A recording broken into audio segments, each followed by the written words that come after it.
Hello, I'm Fritz Mayer, Dean of the Joseph Corbell School of International Studies here at the University of Denver.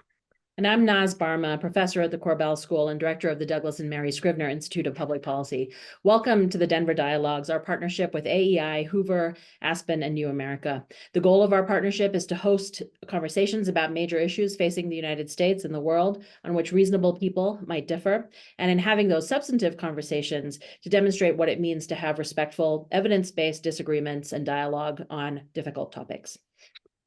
So today's topic could hardly be more timely. There's obviously a tremendous amount at stake in the upcoming presidential election. Among them, fundamentally different conceptions of the role of government, and perhaps especially about the role of bureaucracies at places like the Treasury Department or the Department of Agriculture or the Environmental Protection Agency, what role they have in making policy or should have. Nowhere are those differences more starkly revealed in the report of Project 2025. It's a 900-page policy, quote, blueprint prepared by the Heritage Foundation for a possible second Trump administration. The document is sweeping. It covers a lot of territory, from trans rights to climate policies to abortion to immigration policy and well beyond. And in particular note, perhaps, is it envisions a considerable strengthening of the role of the president vis-a-vis the bureaucracies, imagining much more direct control over agencies like the Department of Justice that have traditionally enjoyed considerable independence. Donald Trump has sought to distance himself from the project, saying he has nothing to do with it. Kamala Harris and her team have sought to pin it on him, noting that its authors are largely former staffers in the Trump administration, and some of the proposals are also in the Republican platform. I'll leave to the panelists to decide whether they find Trump's disavowing credible. Today, we explore what we can learn about the likely priorities of a second Trump administration from the contents of Project 2025. And joining us to help make sense of all of this, we have three distinguished experts. Jonah Goldberg is a senior fellow at the American Enterprise Institute, where he holds the Asnes Chair in Applied Liberty. In 2019, he left National Review magazine after a 21-year stint to co-found The Dispatch, where he is editor-in-chief. He's been a weekly columnist for the Los Angeles Times since 2005 and a nationally syndicated columnist since 2000. He hosts the popular podcast, The Remnant, with Jonah Goldberg. Margaret Huang is the president and chief executive officer of the Southern Poverty Law Center and its lobbying arm, the SPLC Action Fund. An experienced human rights and racial justice advocate, Huang leads the SPLC in its mission to serve as a catalyst for racial justice in the South, dismantling white supremacy, strengthening intersectional movements, and advancing the human rights of all. And Rachel Sigmund is an associate professor of democratic governance at the Joseph Corbell School of International Studies here at the University of Denver. She's also a project manager with the Varieties of Democracy project based at the University of Gothenburg in Sweden. Her research, with particular expertise in sub-Saharan Africa, explores how political institutions impact government performance and vice versa. You can see their more extensive bios and many accomplishments at the link that my colleague Katie Aker is going to pop into the chat. And let me also acknowledge Katie Aker's role in getting us all here and in organizing this wonderful panel. Thank you, Katie. Jonah, Margaret, and Rachel, we're so grateful to you all for joining us in this conversation. And as a reward to you for being here, we're going to jump right into it. Jonah, I'm going to address the first question to you, and then we can see what Margaret and Rachel might want to say about it as well. What is the status of Project 2025? Does it reflect the ideological state of the Republican Party or the conservative movement? And would it be a blueprint, as Fritz just said, of a potential Trump administration? So I'm going to be a bit of a skunk at the garden party here and say I don't think it's much of a blueprint for a Trump administration, insofar as, in a certain sense, I kind of wish it were, right? Because then you can have an argument. Then you can say this is a good idea and that's a bad idea. You could actually sort of truth squad some of the claims in it. I think you could also truth squad a lot of the coverage of it, which has been very bad. But the simple fact is, and this is why I'm sort of dead inside as a lifelong conservative. Trump has shepherded a change in the Republican Party to not care about ideas. Pat Moynihan used to say Republicans were the party of ideas, that we believed in arguments. We'd have big knockdown, drag out fights between different segments of the intellectual right. That's all basically either dead or in remission. And we basically have a cult of personality party. And the part of the story, I mean, I can go a lot of different ways on this, but the story I think people are missing is that basically every intellectual effort, I know this is a very high-minded, sophisticated panel, but to use a term from social science, every effort at turd polishing the Trump presidency into a coherent ideological and intellectual project has made clowns of the people who've tried to do it. Because Trump, by his own admission, says he only goes with his instincts. He only goes with his guts. He changes his mind all of the time. We saw what happened to Kevin Roberts and the guys who were behind Project 2025, trying to create this giant coherent agenda. And the second it became politically inconvenient for him, he threw them all under the bus. Now, that doesn't mean these guys won't scurry back and be part of a Trump administration. And it doesn't mean the document is irrelevant. But the idea that Trump is going to have a coherent, intellectually consistent agenda of any kind, other than on a handful of issues that he does truly care about, like immigration, I think is fanciful. And it's it's Lucy picking up the football on Charlie Brown for the last decade. Every one of my conservative friends and former friends who have tried to say, oh, no, this is what Trump really believes and this is what he's really going to do, eventually they have to choose between the ideological project they're trying to construct and defending the cult of personality. And in the politics of the GOP, Trump is, I've been calling it critical Trump theory. If you're anti-Trump, if you're inconvenient to Trump, you're anti-Trump, and that's all that really matters in the Republican Party. Ideas are a distant second. So thank you for that, Jonah. Really kind of lively opening. Really appreciate that. Let me push on one thing, which is to kind of in many ways the question of sort of whether Project 2025 is going to be the platform for the Trump administration. It might be a red herring, right? As in terms of the conversation, but let's kind of come back to that. But the question of whether Project 2025 actually represents the contemporary conservative movement's platform. Let's kind of turn to that a little bit more. And let me ask you, is this what the conservative movement wishes a Republican administration might commit to? Some of the things, sure. I mean, absolutely. I mean, Republican conservatives have been talking about getting rid of the Department of Education for 40 years. This is not new. I have lots of pro-life friends who think that this is part of the general capitulation on the life issue. It's the caricature that the Harris team and Democrats and a lot of the media want to make of it is something that a lot of conservatives want to be true. But the reality of it is that this was sort of a thing for the Heritage Foundation, those guys to raise money off of. And where I think it will have the most, and it definitely represents a faction. They're the national conservatives, they're the post-liberal conservatives, there are the isolationist conservatives, and you can find genetic markers from all those guys in there, but you can also find traditional conservatives. There's stuff about liberty and the role of government in there. I just don't think Trump has any interest in it. The places where it will matter is the places where Trump has no interest, right? It's the places where the bureaucracy is the politically appointed bureaucracy will have more of a free hand because Trump doesn't care. And like Stephen Miller or whoever is going to be able to sell him saying the stuff that we're doing is great if he's asked about it. But beyond that, the very high profile stuff, the stuff that is going to seem inconvenient to Donald Trump, I just don't think he's going to defer to this document. He hasn't deferred to the Constitution. He hasn't deferred to any conservative dogma in the past. And I don't think he would do so in the future. But where the sort of MAGA aligned right is out of sight, working in the bowels of bureaucracy and government and stuff, and people like Stephen Miller are actually pretty good at that stuff. That's where this stuff gives you some insight. I just think the more high profile the issue, the less insight it's going to give you because politics will take over.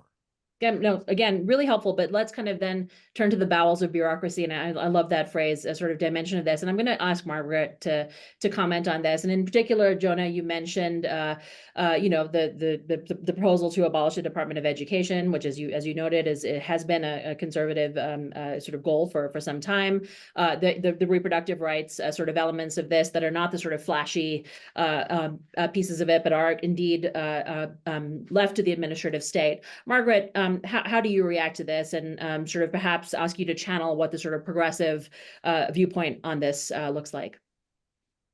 Yeah, thanks so much, Naz. And I actually find myself enjoying being somewhat in agreement with a lot of what Jonah has said.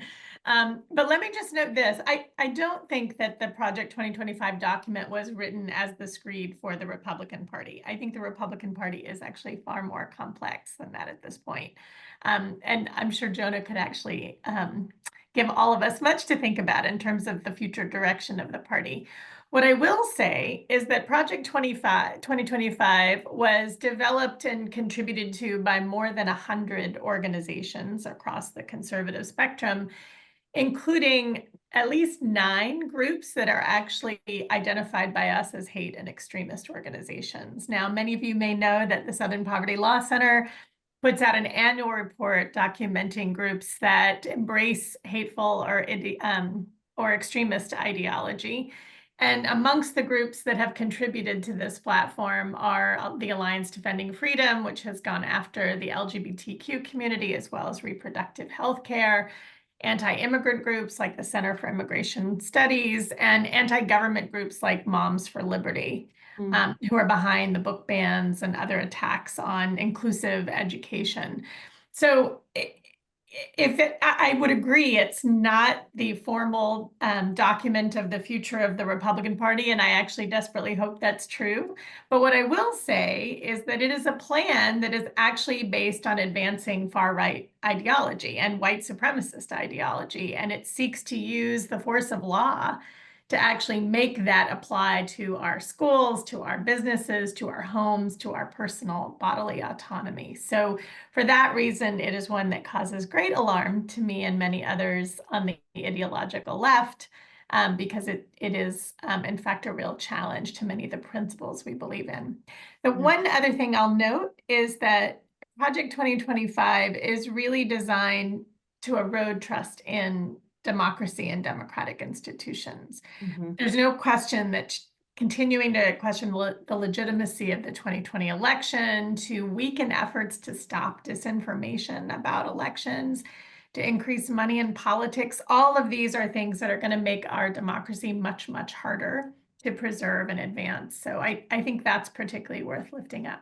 Thanks, Naz. Thank you. That's also incredibly clarifying, and each of you is teeing up the next person perfectly for me. So I'm making my job very easily. But Rachel, let me ask you to come in on that. As a comparativist, you are in fact the person who came to us with this idea. So thank you so much, and it's great to kind of see it happening now. To think about Project 2025 in part in comparative perspective and reflecting on your experience and sort of seeing some of these things happen around the world in terms of eroding democracy. Just reflecting on the point that Margaret just made, how much of this, or what are the things that most concern you in the document that really are sort of geared toward democratic erosion that might be most concerning in that regard? Yeah. Thanks a lot. Thanks so much for the work of the Scribner Institute and putting this together and including all of us. So yeah, I think that's a really interesting and important question. I mean, so part of this obviously is the abolishment of certain areas of government, which has long been sort of a Republican idea of shrinking government and making it smaller. But on the other hand, we also see this assertion of executive control over different arms of the federal government. And to me, that seems very sort of contrary to, historical sort of skepticism of power among the conservative movement. And so it's sort of that angle that I would start to look at sort of what this looks like in other places around the world. And actually, if we look at some of the countries in the world that have been experiencing democratic backsliding, we actually see that presidents in those contexts are creating new jobs to bring in more of their supporters and to politicize the distribution of public goods and services. So on the one hand, part of that is included in Project 2025 because we do see the replacement of professional civil servants with political appointees on a mass scale. And that would certainly empower the president in ways that would, just as Margaret was saying, enable him or her to undermine democracy further, to politicize the distribution of public goods and services in ways that maybe favor certain political groups or ethnic groups or religious groups or so forth. But also the shrinking of government in some ways could actually undermine the president's power to do certain things as well. So I think, we can look at this from both angles. And I would just point to a couple of examples in Mexico and Hungary and Turkey, for example. There have been expansions of civil service jobs in which presidents can use those jobs to sort of entrench their power, hire their own people, cater to those who are supporting them. Yeah. Well, thank you, Rachel, for that. I mean, I think it's always interesting to put these in comparative, things that are happening in the U.S. in comparative perspective, because so many of the dynamics at play here are not indeed unique to our country, and it really does give perspective. Let me come back to you, Margaret, on the question of, the Project 2025 has come under pretty searing criticism from the left, and I think Jonah's point, I'll give him a chance to respond as well, is that but it's really not. It's so incoherent. We don't really have to worry that much about it. Why has this been? Has it? And implicitly, he says, the Harris campaign and the media have sort of overstated the case. It's a bit of an overreaction. Is that right? I mean, has the left overreacted to this, or why is it that it has engendered such a dramatic response?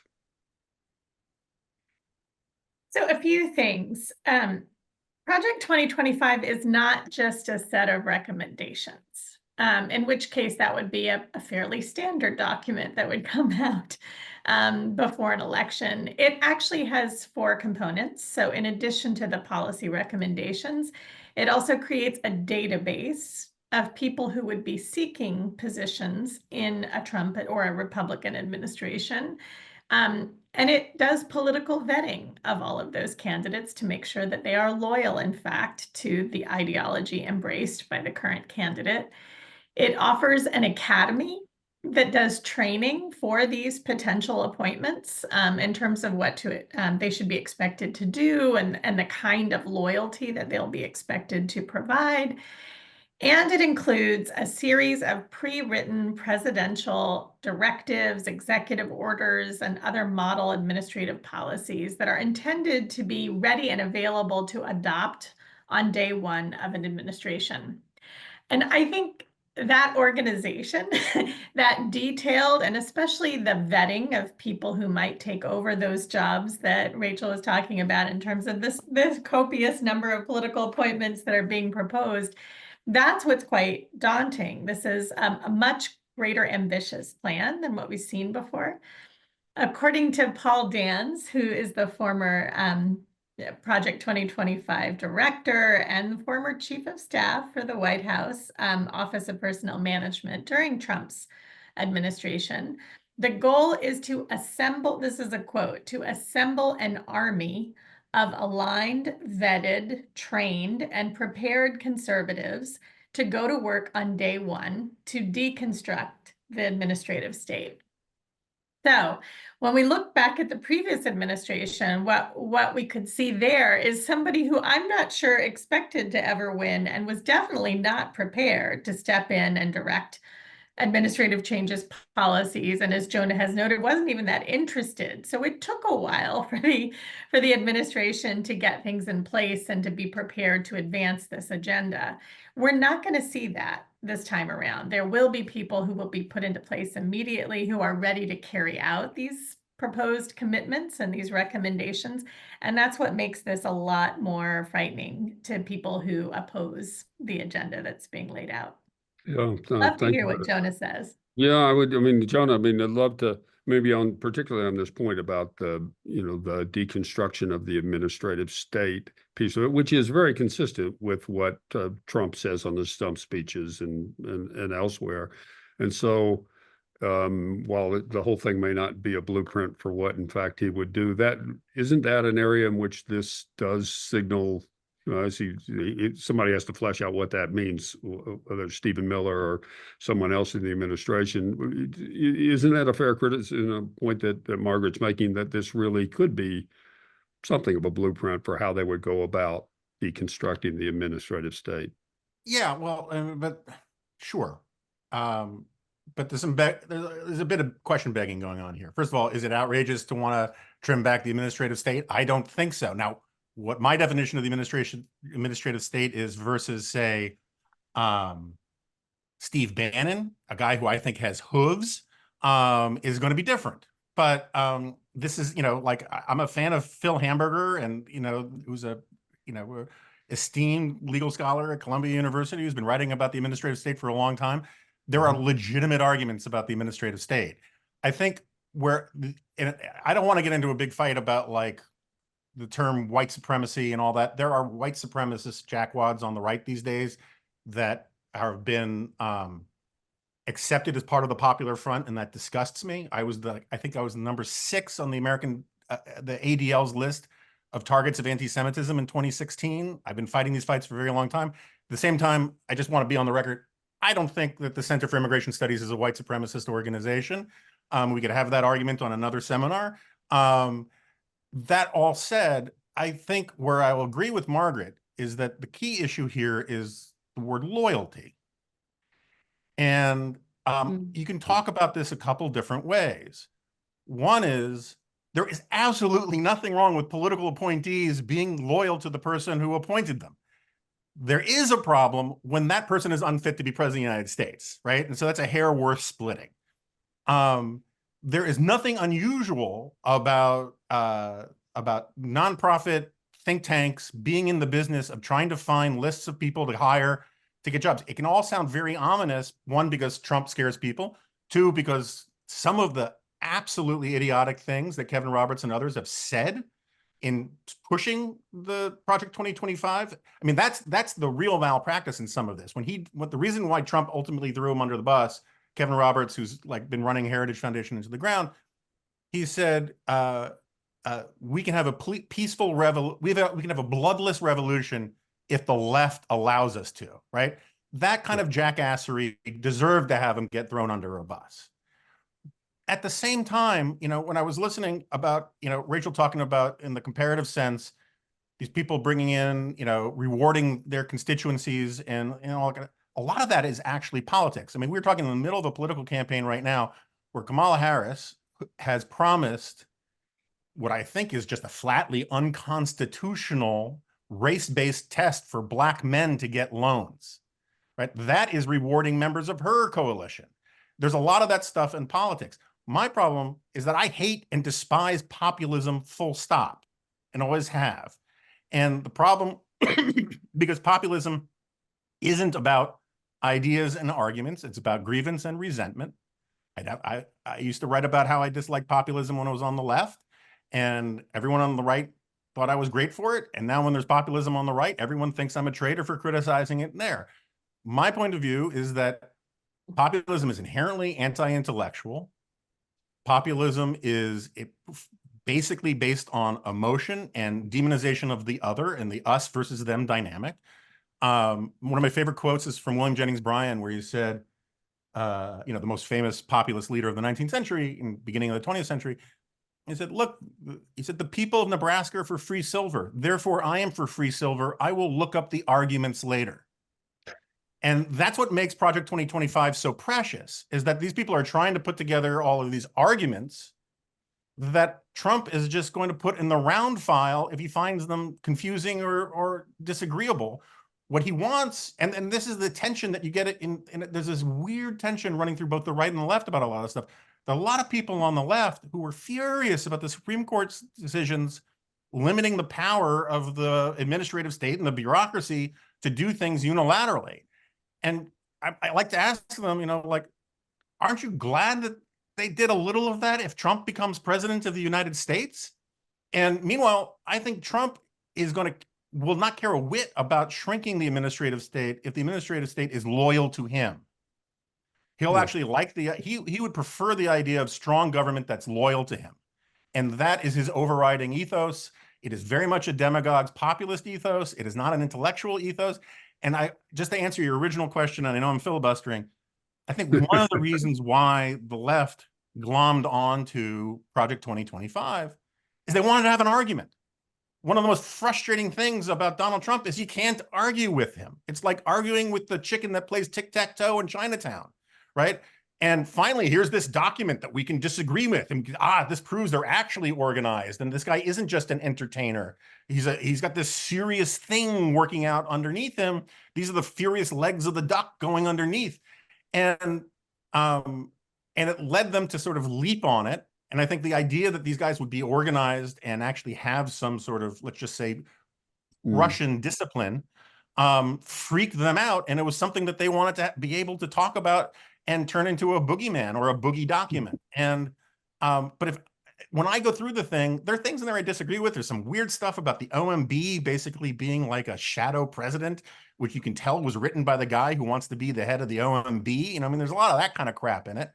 But for the most part, I think I am not a Marxist, but like a certain amount of cui bono analysis would be useful here insofar as this is a huge fundraising document. And because the GOP didn't have a serious platform, this was a way to go to a bunch of mid-tier donors and say, this is where you need to give the money because we're going to get this stuff done. Yeah, well, it's tricky to be debating the document, which is not entirely clear what its status is or function is. It's probably multiple functions. And I, turn to you, Rachel. Jonas, reinforcing your point about, ultimately the president probably really wants a strong administrative state that he can control, which makes sense. I wonder if you might want to comment on the populist theme that's come up here, because again, thinking comparatively, what one seems to see around the world is a particular variant of populism. As Jonah also noted, now, on the right, is that a useful frame for making sense of, the emergence of this document? Yes, but more generally, the themes that lie behind it. Yeah, thanks. In terms of populism, we tend to think of populism as anti-elite, anti-establishment sort of rhetoric and movement, right? It can be, there's a left-wing version, there's a right-wing version. It can sort of appear and take many forms. And we certainly see it popping up all over the world, in the US, also on both sides of the political spectrum. That said, I think the Trump or the Trump Republican Party form of populism that we're seeing certainly is, and Project 2025 fully, I think, embraces this and reflects this, is doubling down on this idea that, government is to blame for many of our problems, I think one thing we see is that there's very little kind of economic policy or economic principles in this document, right? And kind of speaking to what Jonah brought up about the Harris proposal for loans, I'm not familiar with that particular proposal, but what we're not seeing here is a debate over economic policies, right? And so when scholars explain the rise of populism, particularly in Europe and in the US, they talk about the ways that both the left and the right have sort of converged into neoliberal economic worlds, right? So if we look at the US under the Clinton administration, for example, we see really an embrace of free trade. We see welfare reform. We see, a series of policies that were new to the left, right? These weren't the traditional sort of left types of social policies that we were used to. And so what happens is, because there's been this sort of convergence in economic policy and economic dispositions among the two sides, social policies, identity-based policies, culture wars become the main sort of wedge issues that are able to mobilize people, especially when politicians can use sort of fear-based appeals to mobilize people. And so I think really what we're seeing in Project 2025 is sort of the crystallization of that, that dynamic that's been in the works, I think, honestly, since the Clinton administration. Oh, no, very helpful. Hey, Very, can I add one quick point on that? of course, yes. Just on this populism thing, because it's a minor obsession of mine. I think when historians look back on this period 50 years from now, 100 years from now, they're going to see the Tea Parties and the Occupy Wall Street movements as much more similar than disparate, right? I mean, yeah, there are demographic and socioeconomic cultural distinctions between the two groups, but there was that great article in the Journal of Contemporary Political Science in European Political Science, whatever it was, that studied financial crises going back to like 1820 and found that the kind of financial crisis we had in 2007, 2008 tends to produce huge populist uprisings, upheavals, and they have very long tails. And I think we are in a long tail of one. If Bernie Sanders, but for a couple primary votes or a couple electoral college votes, we could have had Bernie Sanders be the populist in chief, and it would have a different flavor, obviously. But both parties had populist insurgencies in 2016. Bernie Sanders came really close to winning. Donald Trump successfully hijacked the Republican Party. And I think that populist energy, that hatred of elites, that hatred of this idea that arguments and ideas constrain you, all that kind of stuff, is flowing through the Republican Party right now. I think there's a lot of it in the Democratic Party. I never used to like horseshoe theory. I'm a very horseshoe theory kind of guy these days because I see this kind of stuff all over the place. Yeah. What's fascinating, though, is the way in which populism historically has taken, very different turns. I wrote my undergraduate thesis on Georgia's politics in the populist era, and around Tom Watson, who emerges as a progressive populist and then morphs into the architect of Jim Crow South. So it's on one hand the same dynamics at work, but very different flavors potentially. Very, very interesting topics that we're touching on here. In many ways, it strikes me that we've spent our time so far talking about sort of how do we get here, right? How do we get to Project 2025? The politics of grievance and resentment manifested in populism, epistemic closure around economic policy, leading to kind of arguments and battles around social policy, the splintering of kind of many different kind of elements of the conservative movement and their agendas kind of coming together in this document. So we sort of have a good sense now, I think, of sort of how did we get to this place? Rachel, I want to ask you to talk about consequences, right? If indeed a sort of an agenda that was intended to dismantle the administrative state, and from actually would be good for you to maybe help us kind of understand what the administrative state is, right? My sense of it is that it is the machinery of government, right? It's the sort of the wheels of bureaucracy that kind of keep implementing government policy. And one of the things that we've seen, and as somebody mentioned this, one of the most controversial aspects of Project 2025 is to endow the president with what is called in the document unitary power, right, over the executive branch, reclassifying civil servants and so on. What do we know about how a system like that would impact policy implementation? What would be the consequences? And that's really what a lot of your research focuses on. Yeah, thank you. Let me just start by saying that, I agree with Jonah in his sort of opening salvo about there's a little bit of skepticism about the implementation of Project 2025 itself.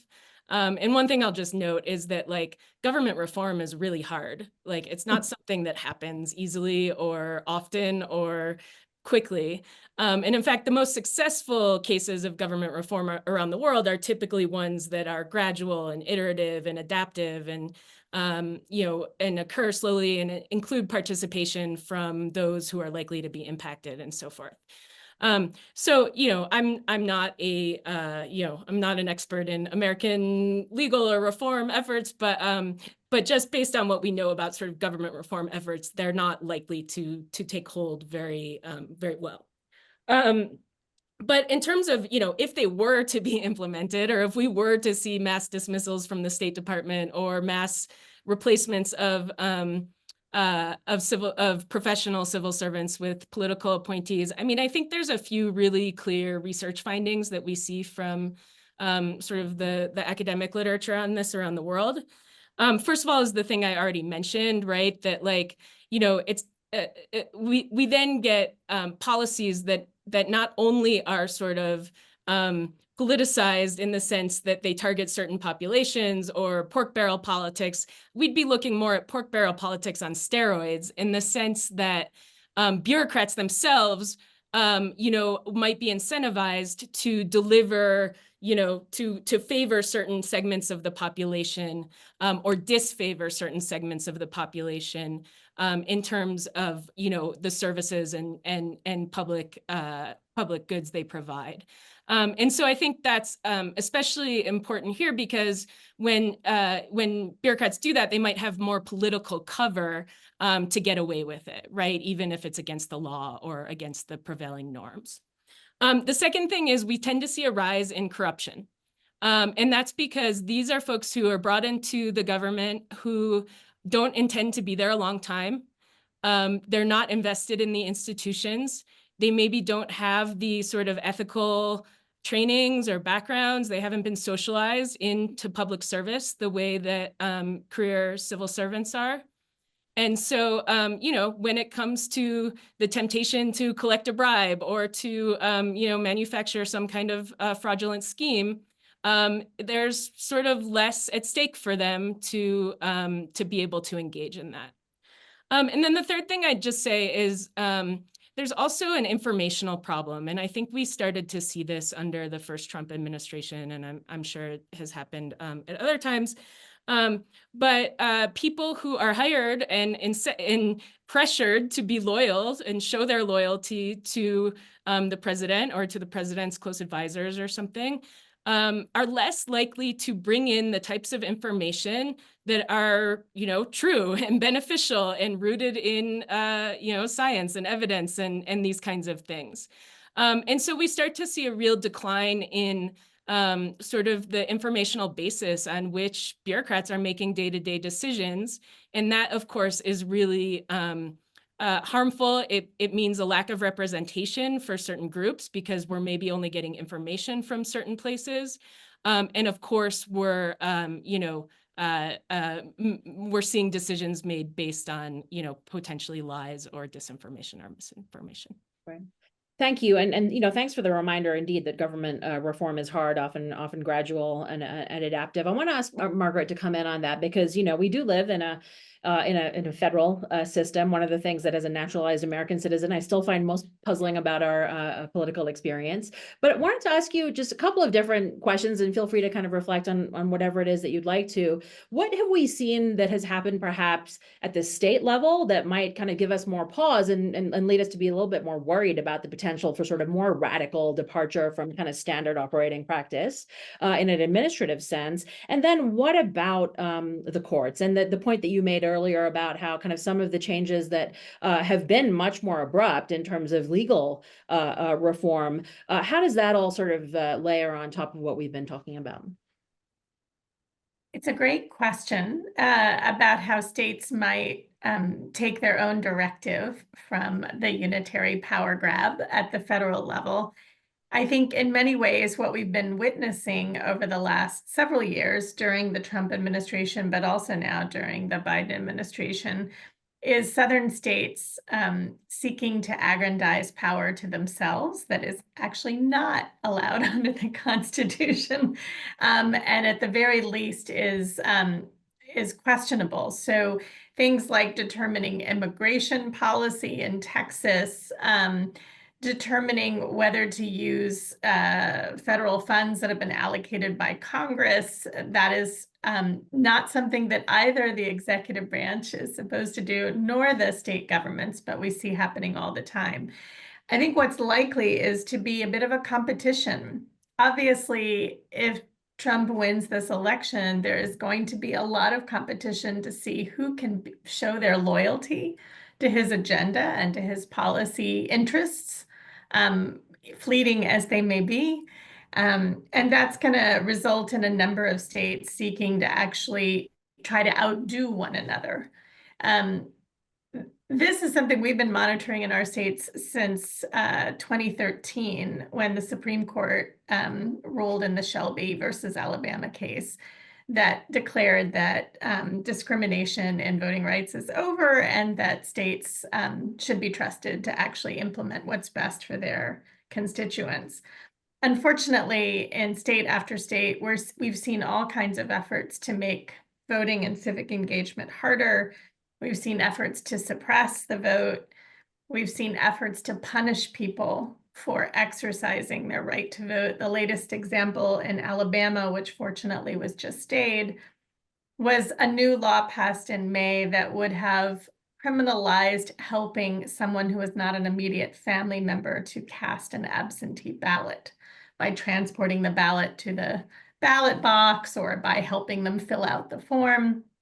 All of this was now being criminalized under a new Alabama state law. That kind of thing will likely continue and potentially reach into a whole new range of things.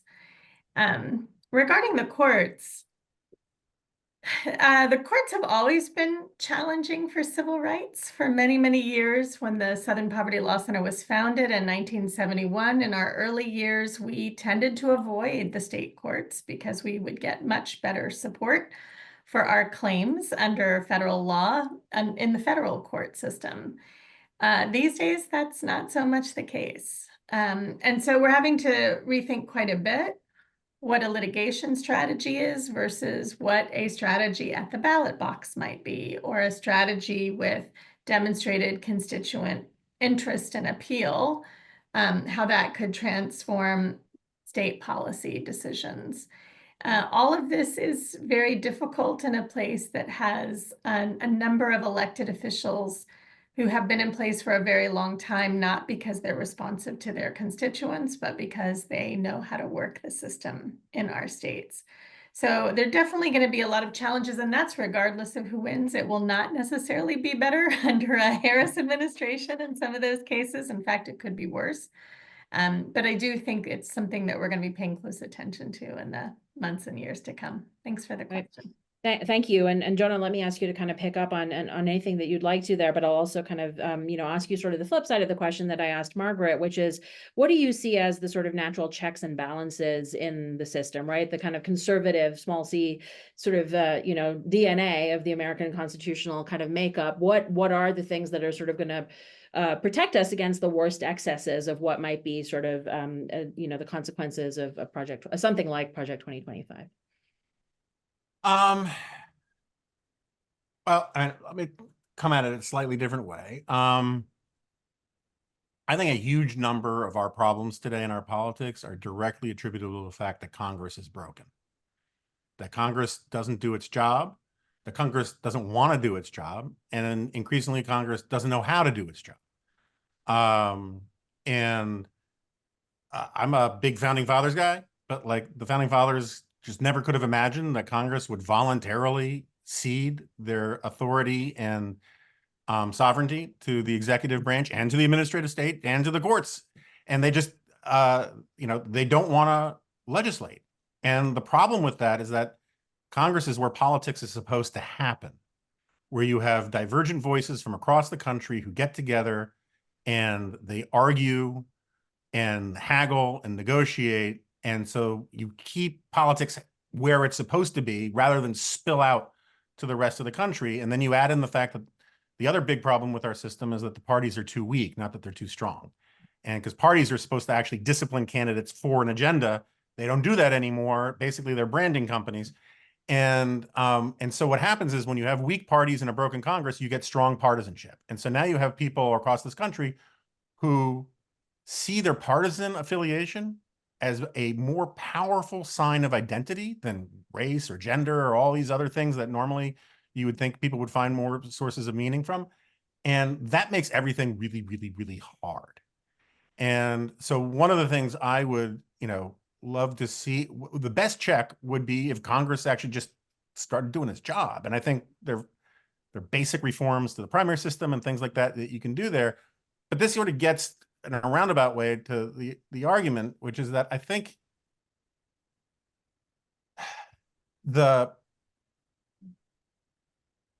what Trump is interested in is what Edmund Burke or John Locke would have called arbitrary power. He just wants to do what he wants to do.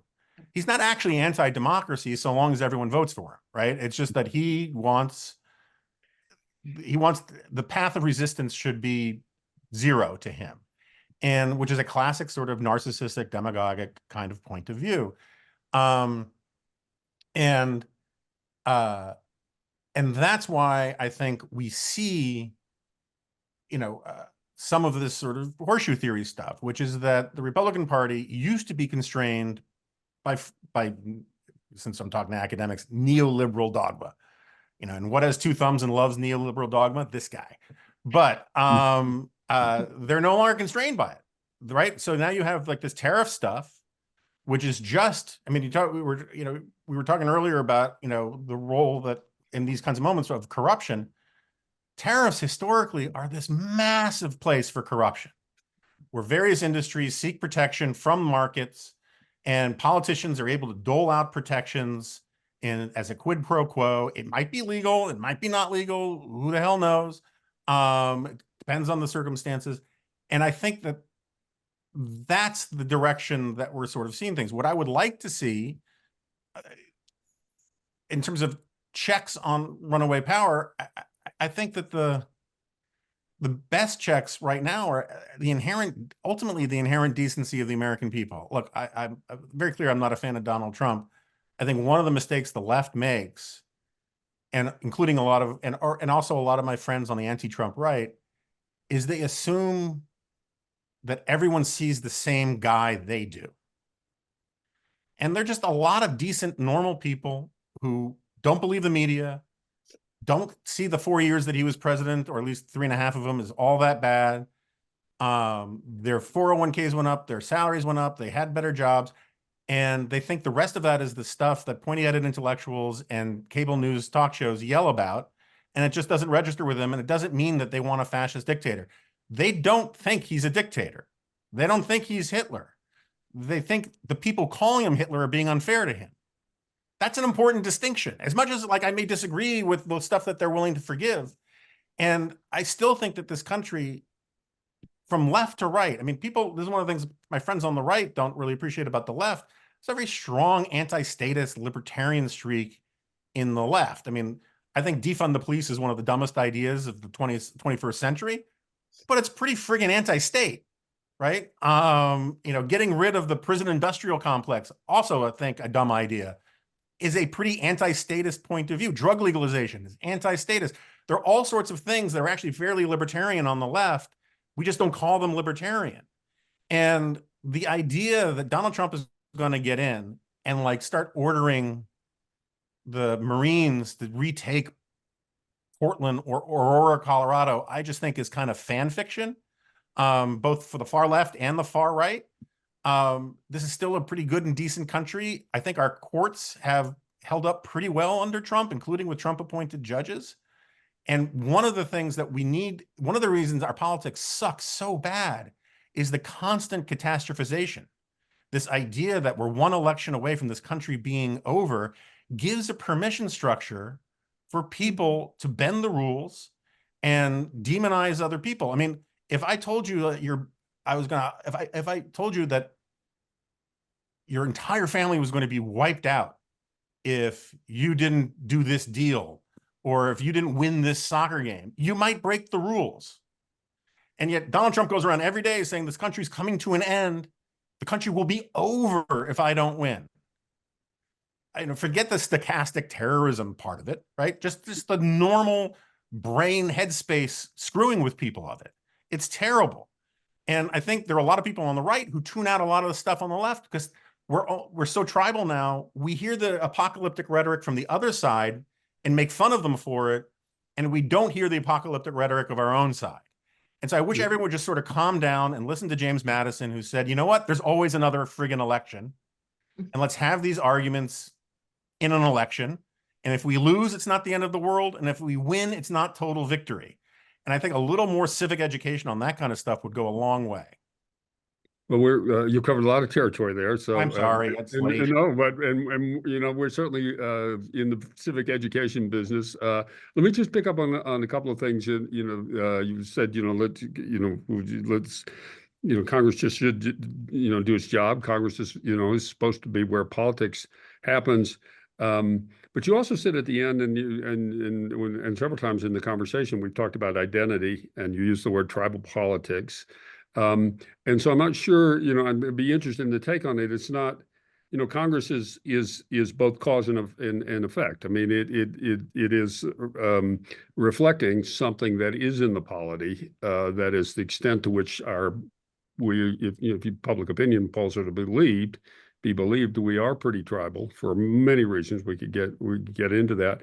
And I guess, the question I would come maybe to you, Margaret, about is that in this reaction to the document of Project 2025, or more generally, things that are being said that have similar ideological orientation, you hear many on the left here. I think you used the phrase, white Christian nationalism. You hear language and policies that seem often racist or hostile to gay rights or a host of other things. And so is that a fair statement that and maybe pushing back, and come back to you on this, Jonah, but pushing back on the notion that it's that Congress is the fault, that we're fine, the public are good and decent people, but there's a concern that maybe not all the public are good and decent people, I think, on the left. Is that fair? Well, I don't know if that's a solely leftist position or if it's necessarily partisan. I think one of the places where there's a lot of consistency in polling of both sides is a loss of confidence in government, a loss of confidence in institutions that are supposed to work for all of us. I don't think that's just the left, and I certainly recognize many on the right feel that as well. But let me note a few things. Obviously, when I read the Project 2025 plan, I look at all the things that are going to affect the constituencies that I seek to serve in our organization. And there are many that I know will particularly harm communities of color, especially in the Deep South. Everything from proposals to eliminate legal services or Head Start or universal free school meals. Those are things that will particularly harm poorer communities. And in the Deep South, many of the people who are extremely poor are communities of color. There are also proposals to do things like stop investigations into police departments that violate the civil rights of community members. So eliminating consent decrees that the Biden administration has negotiated with various cities and states. So those are the kinds of things that would make me very anxious, but it's not just these sort of big proposals. So one of the things that our colleagues at Democracy Forward did was to look at the proposals in Project 2025 that actually could be implemented immediately. So to your question about the role of Congress, Fritz, this actually speaks to it because it could be done potentially through executive action alone. So first, cutting overtime protections for 4.3 million workers. Second, stopping the efforts to lower prescription drug prices, which has been deeply, deeply important to so many lower socioeconomic level folks. Limiting access to food assistance. There's now about 40 million people who rely on monthly food assistance payments. If we limited access in any way, those are people who are going to go hungry. I mentioned eliminating Head Start. That program serves more than a million children every year. So these are not things that will require Congress to take action. Potentially, they're things that the White House could actually implement on its own through executive order. And that is very alarming. Again, it could be an advisor in the White House like Stephen Miller, who has a very clear agenda, who could make those things happen, because Trump will sign as long as he believes that he'll win more support and love from particular constituencies. And they'll have huge implications for a lot of the folks that we represent. There's a lot of ways to go with that. I mean, you know, on the one hand, I guess there's a question of whether that is those changes are in some ways traditional conservative positions about the role of government and the extent to which it is the government's job to provide strong, you know, how strong a safety net, et cetera. But there's also been at least the implication that there's a that is, you know, maybe you're not making that case, that there's a kind of backlash against marginalized groups, historically marginalized groups in the air. And I don't know if that's your view here. So I don't want to put words in your mouth. I maybe I could ask Rachel. I mean, one of the things that one seems to see in the world is maybe we could talk about immigrants as a class, the extent to which sometimes these populist movements are characterized by antipathy towards others who are thought to be undeserving, immigrants, minority populations, other populations. And so in parallel with the other dynamics that you've described, you see a heightening of those kinds of rhetoric and actions. Do you see that here at work, you know, globally, but also to some extent in the United States? Yes, definitely. I think a lot of specifically the right-wing populist movements that we see tend to be very much about defining who is the we, right? Who are the people? Who are the rightful people? And so in the US, that happens to take a particularly, I think, anti-immigrant form. In India, for example, it's the persecution of religious minorities. In Poland, it's been about the LGBT community, for example. And so we see in Brazil, it's been about residents of the favelas, the sort of poorer slum areas of the cities. And so we see, you know, these types of patterns, but the specific sort of target populations or the specific ways that sort of the rightful people, you know, the true Americans or the true, you know, Polish or, you know, Poles or whatever it is, gets defined very differently. But it is, I think, you know, part of a right-wing populist playbook to you know, to define that. And a section of Project 2025, which we're not talking about very much in this particular one, is all about you know, is sort of family focused. And this, in that part of Project 2025 does, I think, really speak to some of, you know, some of these types of themes in a kind of less direct way, but they're certainly there. Yeah, thank you for that. And I'm going to turn to Jonah to get your thoughts in this line of conversation. But Margaret, I know you have to step away. So many thanks to you for joining us and for your thoughts today. I really appreciate it. Thank you, Margaret. Jonah, I don't know, you know, what reflections you might have on this line of conversation, whether it's you know, unfair to critique either the Project 2025 or the extent to which you see some of these dynamics at work in the Trump MAGA movement as central, or whether they are being overblown for political reasons, as it were, by the Harris campaign or others. Yeah, I mean,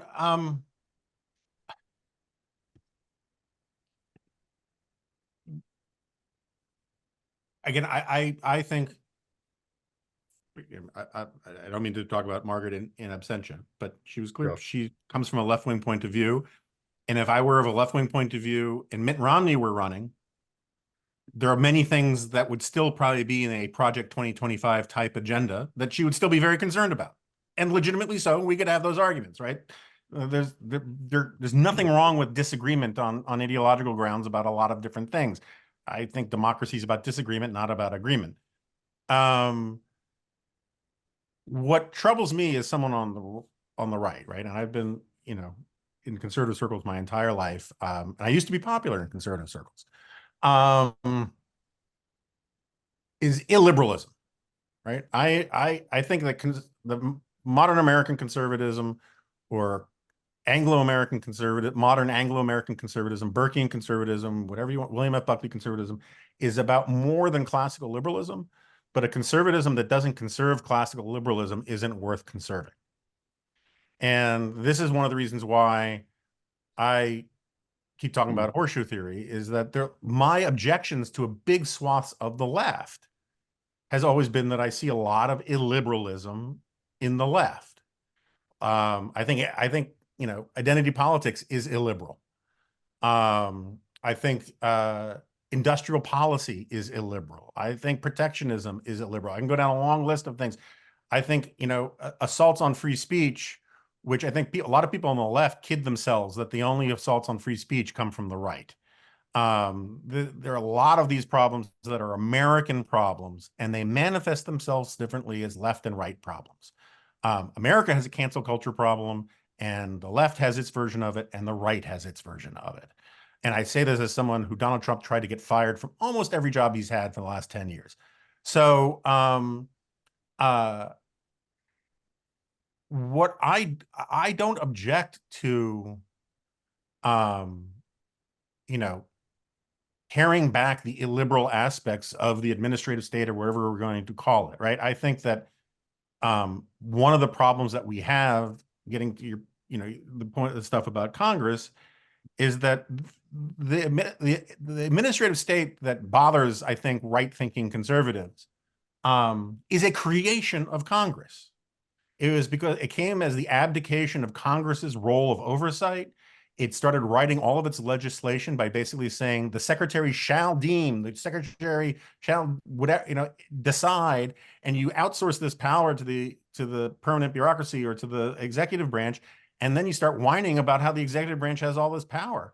A lot of people get elected to Congress, and they don't actually want to solve problems. They want to lobby administrations to solve the problem rather than actually doing this thing called right legislation. And I agree with you that Congress is sort of a reflection of where the people are, but part of the reason the people are the way they are is because of the way Congress has shaped our politics through dysfunction. It's sort of like that line from Orwell where he says, a man can be a failure and take to drink and become all the more a failure because he drinks. Donald Trump didn't create all of our problems. He accelerated a lot of them. But I think what we have in this country, because we've turned our back, getting back to democracy, we've turned our back on the idea that we should, argue with each other in good faith, that we should figure out how to disagree better.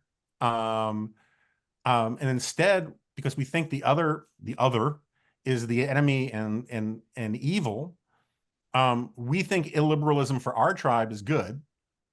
And the illiberalism of the other tribe is scary. And I would just rather get back to a place where we didn't think that illiberalism was good. And that's why my podcast is called The Remnant, because this is not an argument that obtains with a lot of people. Well, we've probably found some fellow travelers here on the support of traditional liberalism. Let me just say to the audience, we'd love to turn to your questions. We have a few, I think, in the Q&A at the moment, but please put questions in the Q&A. We'll get to as many of those as we can. Yeah, and thank you. And in the spirit of continuing to disagree better, we did indeed want to turn to foreign policy, which is one of the panelist questions.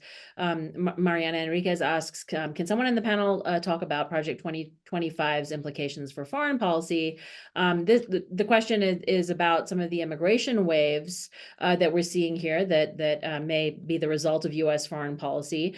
So Rachel, let me kind of invite you to reflect on that, and also kind of in similar kind of substantive vein, reflect on the fact that part of Project 2025's proposal calls for mass dismissals of those serving in leadership positions at the State Department. So any sort of aspect of U.S. foreign policy that you'd like to reflect on?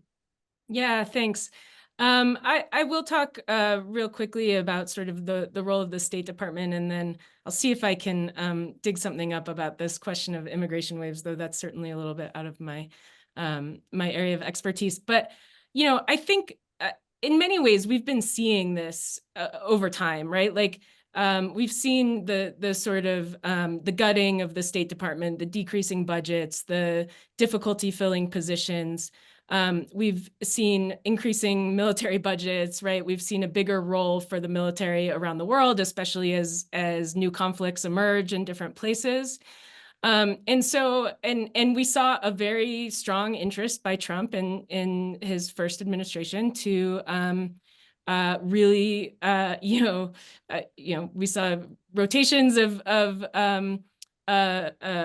secretaries of defense. We saw him very concerned about, using the military to both domestically to some extent and abroad. So I would expect, the Project 2025 proposals are very much a continuation of that trend, but an escalation to a large extent. And we already have this odd system where a lot of ambassadors are not people who have any training in diplomacy or global affairs necessarily, but are political donors or so forth. And I think, certainly we would see a lot more of that around the world. And, and that has been shown to have an impact on the way that U.S. foreign policy plays out abroad. And so, I definitely think we'd be looking at sort of a further kind of militarization of U.S. foreign policy, if these types of proposals were implemented. The other thing I'll bring up is just a logistical issue, and that is that if you have mass replacements in the national security establishment, you also have a security clearance process that is already backed up and very burdensome and takes a long time and keeps people from being able to do their jobs effectively. And so, there's sort of a more sort of boring bureaucratic story here that is, especially at a time when the world seems like it's sort of on fire and there are, some pretty pressing U.S. foreign policy involvements and decisions and so forth, where you potentially have, just a dearth of people who are cleared to be active in their jobs. And so that's another sort of more sort of bureaucratic concern. Yeah, and thanks, Rachel. Bureaucratic inertia certainly, I think we can all agree, is the enemy of many potentially good things. Let me kind of pull on this thread just for one more question to Jonah, and then over to you for the next question. Jonah, there's a question in the chat that is about, what does from Peter Gilbertson, what does 2025 say about defense generally and Ukraine specifically? And this is another way in which there's sort of a about turn reflected at the Republican National Convention on the question of Ukraine from what a sort of Reagan-esque foreign policy would suggest the United States should be doing. Kind of ask you to reflect on that as well in terms of what this means for a conservative foreign policy. Yeah, I mean, factual question. I can't remember if it says anything at all about Ukraine. I don't know that it says anything about Ukraine specifically, and I'm talking now about sort of J.D. Vance at the Republican National Convention and his, I think pretty clear kind of disavowal of a U.S. responsibility in Ukraine. I mean, this is sort of my pundit hat. It's worth just pointing out that Vance has been far more strident about Ukraine than Trump has. Trump has been very ambiguous and equivocal about it. Foreign policy generally, there is such, we all know the phrase personnel is policy, right? There is such a spectrum of truly horrible people and pretty good people that Trump could appoint to the foreign policy establishment at the top level, right? I mean, like, whatever disagreements I might have with Tom Cotton or Mike Pompeo, and those kinds of people, they're not crazy, right? You can think they're wrong, right? You can dislike their foreign policy and all that kind of stuff. Kash Patel, who is this less well-known guy who might get a very prominent position in either CIA or the Pentagon, I think he's crazy. And I think he's scary crazy. And this is one of the murky things about what a Trump administration would look like. Regardless of Project 2025, we just don't know what the personnel are going to be. And the grave concern for a lot of people is that most of the people, including friends of mine, who worked in the first Trump administration, were backstops. They were checks on that constrained Trump's range of motion, and told him we can't do X and we can't do Y, and no, you can't shoot the protesters, and all sorts of things that I want people in the government to do when the president wants to do that kind of stuff. Very few of those people want to go back in the Trump administration. And the people who do want to go back in the Trump administration are people who have been acculturated in this sort of Mar-a-Lago swamp of sycophancy for Donald Trump. That is very concerning. The degree to which 2025 fits into that is that it emerges from that culture, right? And so we can argue about whether this plank in it is bad or good or defensible under normal circumstances or whatever. The larger thrust of the whole project is to expand the range of power and maneuverability for Donald Trump. That's the real point. That's what they're raising money for it for. And the idea that, oh, they're not going to do this because it's not on the blueprint on page 726, I think is way too in the weeds. It's the theme of the thing that is significant, and it's to provide the means by which, under Comrade Trump, we will have the greatest wheat harvests east of the Urals we've ever seen, kind of thing. And that's the spirit of it. Our good friend Doug Scribner has a question that really follows in a way on the points that have been made about. I mean, one interpretation was of the first Trump term was that both in terms of the people who were there, but also in some sense the institutions held. And Doug asked the classic conservative question, which is, about the importance of institutions. And he asked, that what we all know, there's been dramatic loss of confidence and trust in institutions of government, otherwise in our society, including academia. And it's really at the heart of a lot of populist movements. And so he's asking whether Jonah, you and Rachel have thoughts about how to at least stop the continuing erosion, if not actually increase trust in government. A simple question, Doug. Thank you. Rachel, when you think a lot about institutions, and I don't. That doesn't necessarily mean you have an easy answer to that question, but how would you tackle that? Yeah, that is tough. I think. Well, let me just start by saying that I agree with at least part of Jonah's prescription about Congress being broken and that being especially problematic because I think what happens when Congress is not doing its job is that people don't feel represented, right? And so, but I would probably go somewhere that Jonah will disagree with, which is we need to look, I think, a little bit more deeply at why Congress is broken. And I think there are institutional reasons behind this. And unfortunately, in some ways, parts of Congress and the way things have evolved have been we're in some ways fundamentally undemocratic, right? So we have a Senate that does not in any way represent, the popular distribution of people around the country.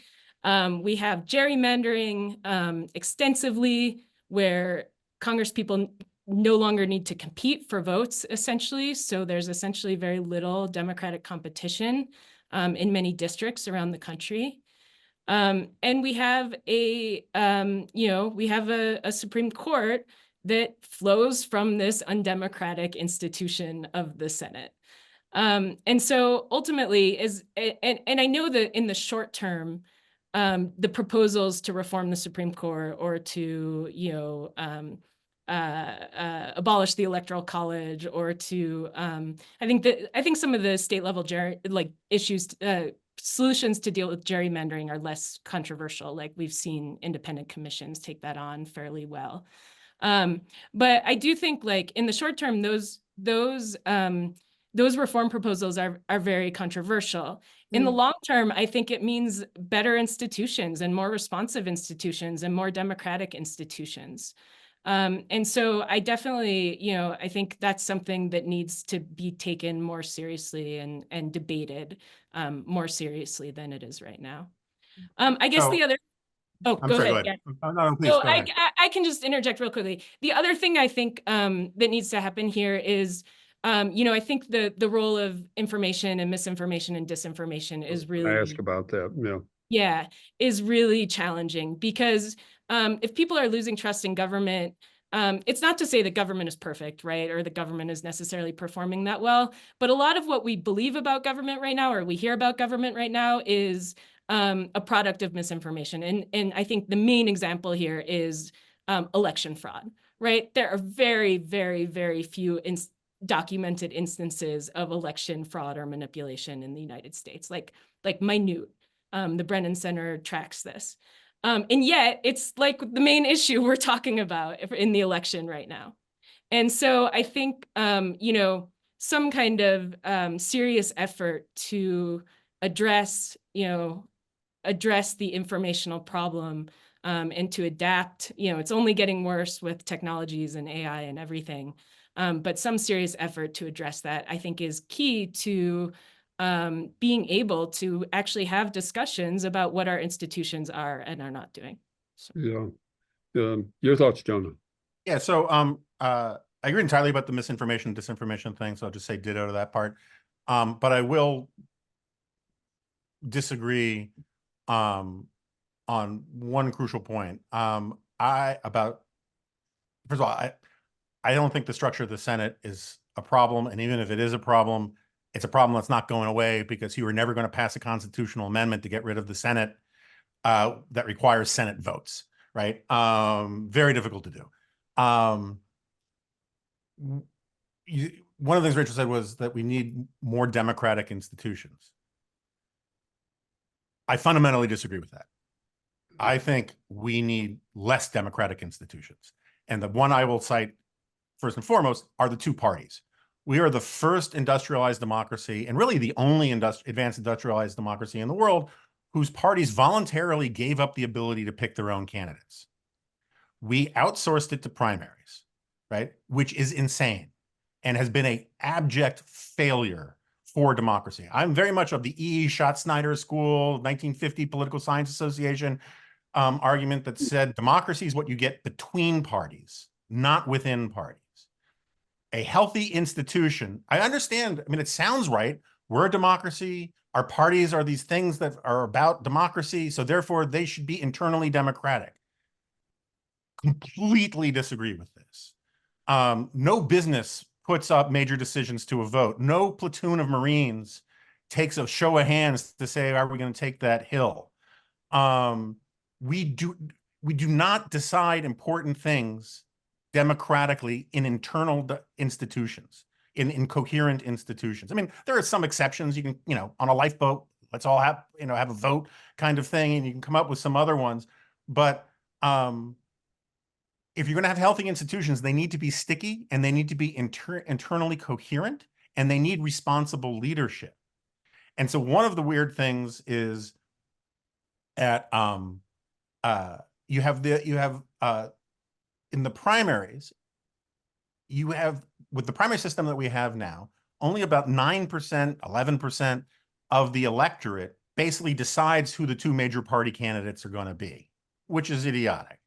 And moreover, Jonathan Rauch has done great work on this. The most diehard primary voters don't even like their own parties. They just hate the other party more.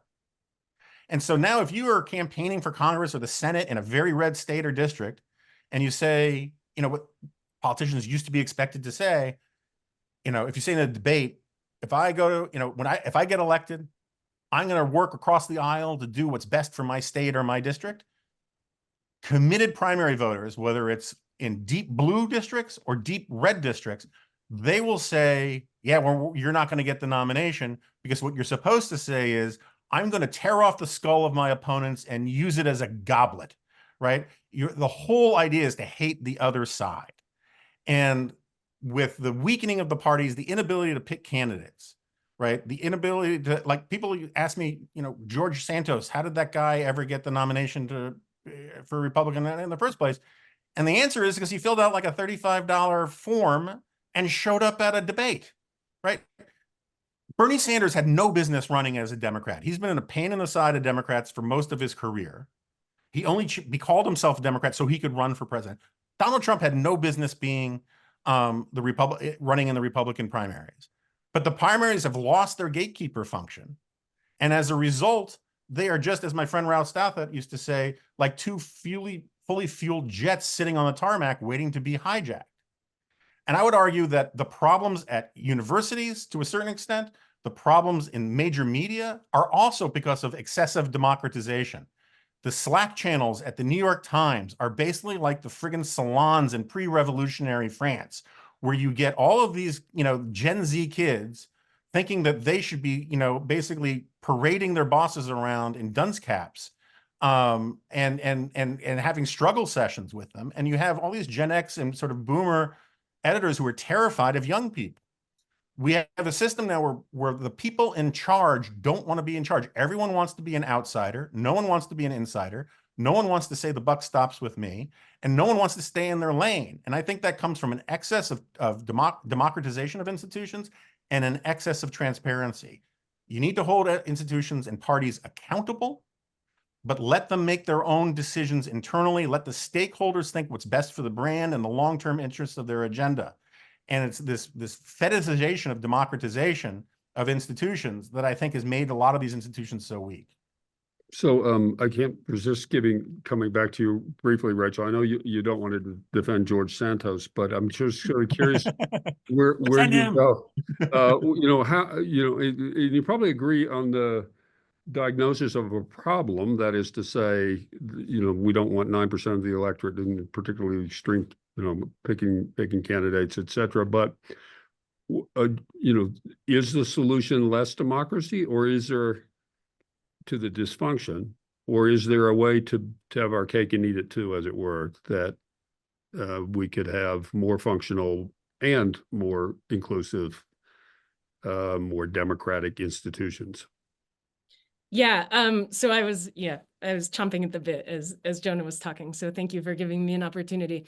So I'm not convinced that the loss of gatekeeping functions of the parties is going to be solved by making them less democratic. Like I think that the risk there is that people, a smaller group of people with views that are extreme or different, or get in power and actually make it worse. I think also, like, strong parties, the way that parties often get strong is through internal competition and participation. And so it forces candidates to be better. It gives people learning grounds through which, they advance through the party, and they cultivate networks. They figure out who they can trust, who they can't trust. They, they play around with different ideologies, right? It's okay if people change their ideas sometimes. That's not the end of the world, right? And so I do think there are learning processes that happen within parties that do provide an opportunity to have a better politics. Of course, that's not what's happening right now. But I think I would diagnose the problem differently as being one of the dominance of money in politics and how expensive it has become to run in a primary, to become a candidate. I would look at, the party, the lack of participation in many primaries. I would look again at gerrymandering and the fact that people just aren't that invested in districts where, there is not a chance that their party is going to win. And so you get people who, don't want to get involved in primaries because, what's the point if they're just going to spend a lot of money and not have a chance at winning? Lots of Jonah, issues. But I mean, no, look, I mean, I think there's some stuff I completely have no major objection to. I think the reason why money in politics is part of the reason why money in politics is such a problem is that the parties no longer control the money. I think Mitch Daniels was right when he said about campaign finance reform, you're not taking money out of politics, you're taking the parties out of politics. And I would argue that as big a problem as big donors are, and in the imagination of some people, small donors are a bigger problem. And the whole idea of democratizing fundraising, which was a huge push from the left, has actually made the problem much, much worse. I know personally Republican senators who know that if they go on Sean Hannity's show in the second block of the show and they wave the bloody shirt and they scream about, the migrants or whatever, and you have to send money to joesmith.com right now, that they'll raise ungodly sums of money from easily fooled little old ladies who give a credit card, a repeating charge on their card for $15 a month for the rest of their lives. The biggest fundraisers in Congress, other than like people in leadership, are people who are really good at social media and pissing off people. Marjorie Taylor Greene raises a ton of money in small donors, and so does Alexandria Ocasio-Cortez.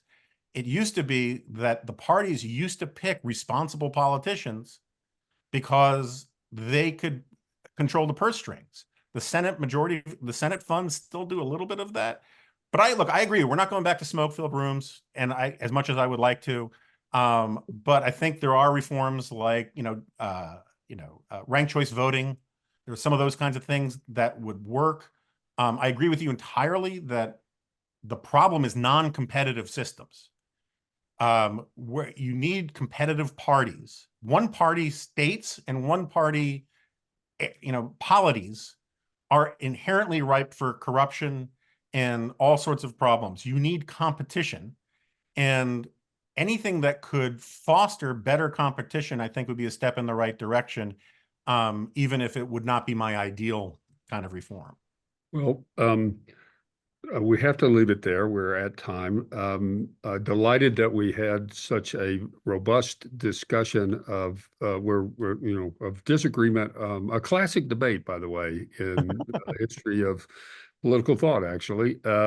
So wonderful to see that played out and in such a civil fashion. So thank you for that. Let me thank our audience for being with us today on this session of Denver Dialogues. And again, my thanks to Jonah Goldberg, to Rachel Sigmund, and to Margaret Wong, and to my colleague, Nazneen Barma.